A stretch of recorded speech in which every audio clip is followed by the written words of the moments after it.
السلام عليكم.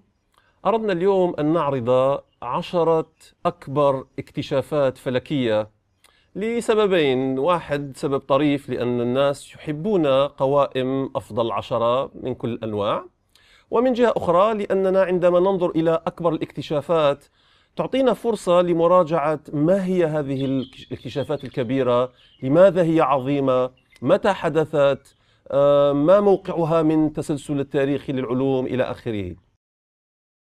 رقم 10 في ترتيبي هي أن الأرض كروية، وكان هذا اكتشاف بسيط ولكن هام جدا. كروية الأرض معروفة منذ الآن ما يزيد عن آلاف السنين، على الأقل 3-4 آلاف سنة، ربما إلى 6 آلاف سنة قبل اليوم.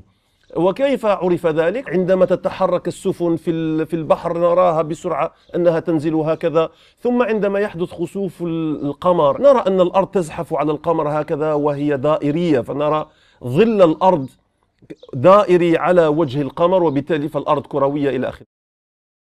رقم 9 في ترتيبي أن مدارات الأجرام ليست دائرية، وتطلب الأمر قفزة رياضية علمية فلكية عملاقة في بداية القرن ال17 على يد كيبلر، يوهانس كيبلر الفلكي الألماني العظيم، الذي بعد عناء كبير، بعد أرصاد شاقة وحسابات وجداول، توصل إلى أن المدارات هي مدارات إهليليجية.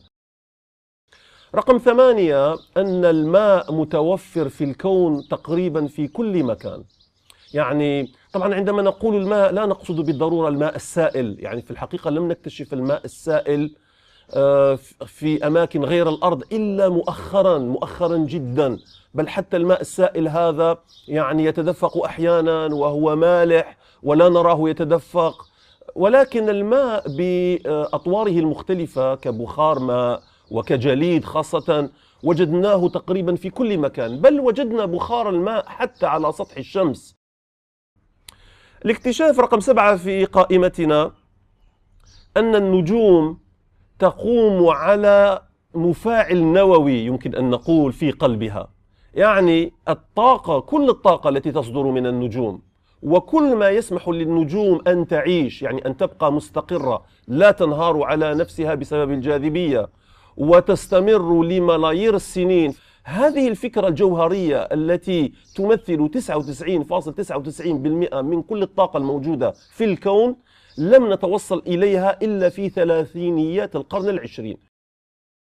رقم 6 في القائمة أن النجوم تولد وتعيش وتموت، تولد تتشكل من جراء الجاذبية ثم تعيش فترة طويلة كما قلنا على أساس هذه الطاقة النووية التي تسمح لها بالاستقرار بمقاومة الجاذبية. الجاذبية تضغط، الطاقة النووية تدفع نحو الخارج ويحدث استقرار. يعيش النجم هذا لفترة طويلة ملايير من السنوات، ثم في الأخير عندما ينفذ هذا الوقود النووي تنهار النجوم هذه، بعض منها إذا كانت كبيرة تنفجر، والأخرى تنضغط نحو على نفسها. وعندما تموت، وخاصة تلك التي تنفجر، فإنها توزع كمية من العناصر الثقيلة مثل الكربون والأكسجين والحديد والألومنيوم وكل ما إلى ذلك في الفضاء، فتأخذه السدم، وهذه السدم الآن صارت غنية بهذه العناصر الأثقل، فتشكل هذه السدم نجما في قلبها وكواكب من هذه العناصر الأثقل.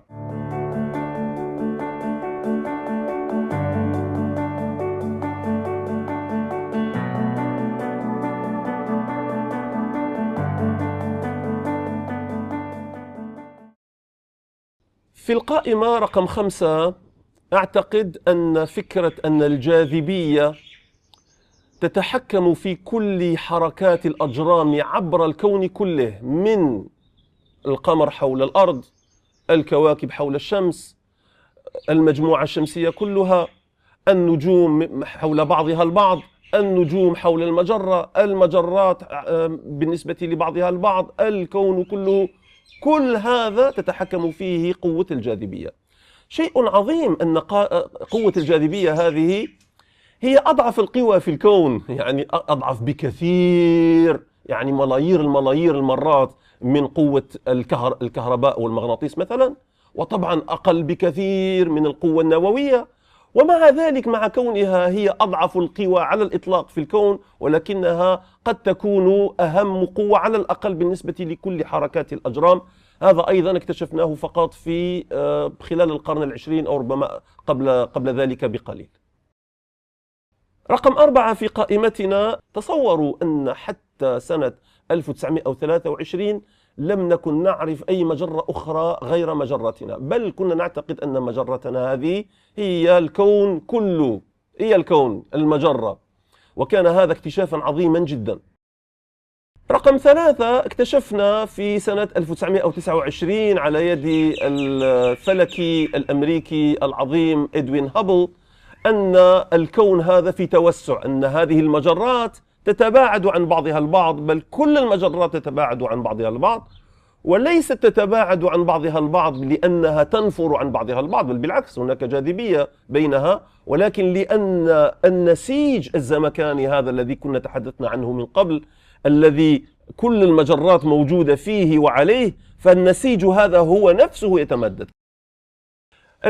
في القائمة من أهم الاكتشافات رقم 2 في وجهة نظري أن الكون هذا يمكن تحديد عمره، وكذلك يمكن تحديد عمر الأرض.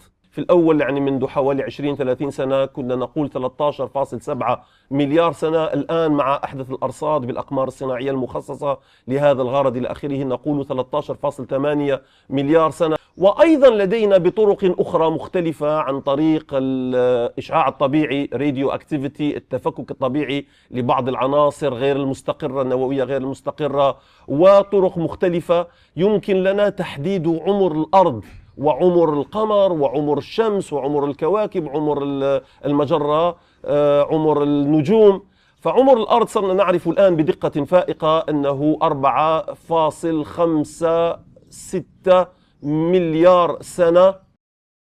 فالاكتشاف الأهم في وجهة نظري هو أن الأرض ليست مركزا لا للمجموعة الشمسية ولا للمجرة ولا للكون. طبعا نعرف الآن من الكوسمولوجيا أن ليس هناك مركز للكون، أن الكون كله يعني متجانس وكل بقعة مساوية ومماثلة للبقعة الثانية، ولكن على الأقل بالنسبة للمجرة وبالنسبة للمجموعة الشمسية هناك مركز.